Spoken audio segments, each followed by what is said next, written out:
Pero syempre, bago po tayo dumako dyan, dito muna tayo sa ating Food for the Soul and Food for the Spirit.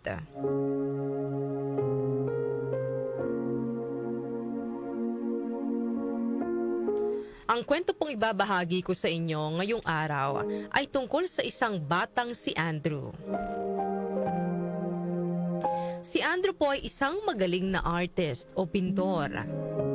Isang araw, gumawa siya ng isang painting at pakiramdam niya ay ito na ang pinakamagandang obra na nagawa niya sa buong buhay niya. Dahil punong-puno siya ng inspirasyon habang ipinipinta ito.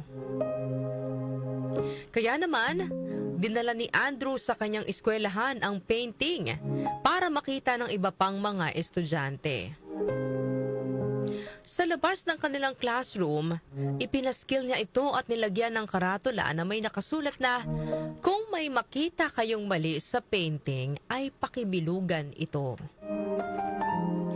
Natapos ang araw, nagsiuwian na ang mga estudyante at pinuntahan na ni Andrew ang kanyang painting.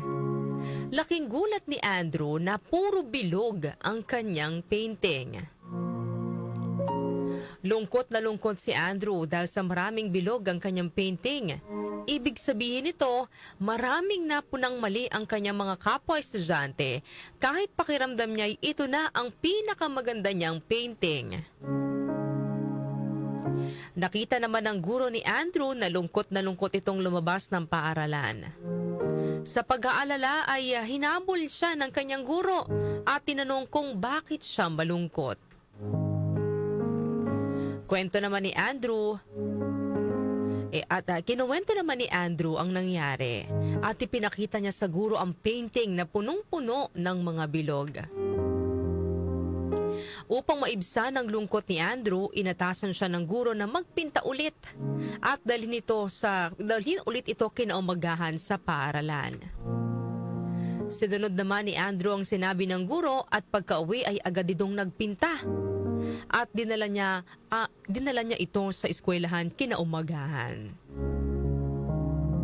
Kinuha ng guro ang painting ni Andrew at muling i-display sa labas ng classroom at muling nilagyan ng karatula. Pero sa pagkakataong ito, iba na ang nakasulat. Kung may makikita kayong mali sa painting, pakitama ito. Nang matapos na ang klase, agad namang pinuntahan ni Andrew ang kanyang painting. Laking gulat niya nang wala siyang makita ni maliit na marka sa kanyang painting. Sa pagtataka ni Andrew, agad siyang nagpunta sa kanyang guro at nagtanong kung bakit wala man lang marka sa kanyang painting. Sumagot naman ang kanyang guro, "Andrew, ganyan ang mga tao. Madaling makahanap ng mali sa gawa ng iba. Pero kung itatama ito, walang gustong gumawa." Ano po ang aral na mapupulot po natin sa kwento natin ngayong umaga? Tayo po bilang tao, ang dali sa atin mga kanyusik na pumuna sa mali na nakikita natin sa ibang tao. Pero ang malaking katanungan dyan ay may ginagawa ba tayo para itama ang pagkakamali nila? Minsan pa nga po mga kanyusik, ginagawa nating katatawanan ng pagkakamali ng ibang tao sa halip na itama ito. Samantalang tayo rin mismo nagkakamali at nagkakasala rin. May mga pagkakataon pa nga mga kanyusik na alam na nating mali ang ginagawa ng kapwa natin. Pero wala pa rin tayong ginagawa para pigilan ito. Worst, kinukonsinti pa natin. Kaya tuloy, imbis na makabuti, nagiging parte pa tayo ng problema. Pero sana kung kinakailangan talaga nating pumuna mga kanyusik, ay gawin natin ito ng may malasakit. Hindi para ipahiya ang isang tao, kundi para makatulong sa kanya.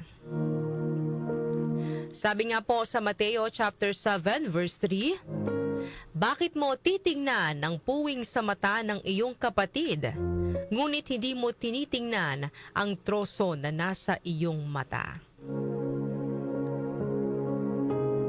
Yan po ang ating Food for the Soul and Food for the Spirit ngayong araw po ng Thursday.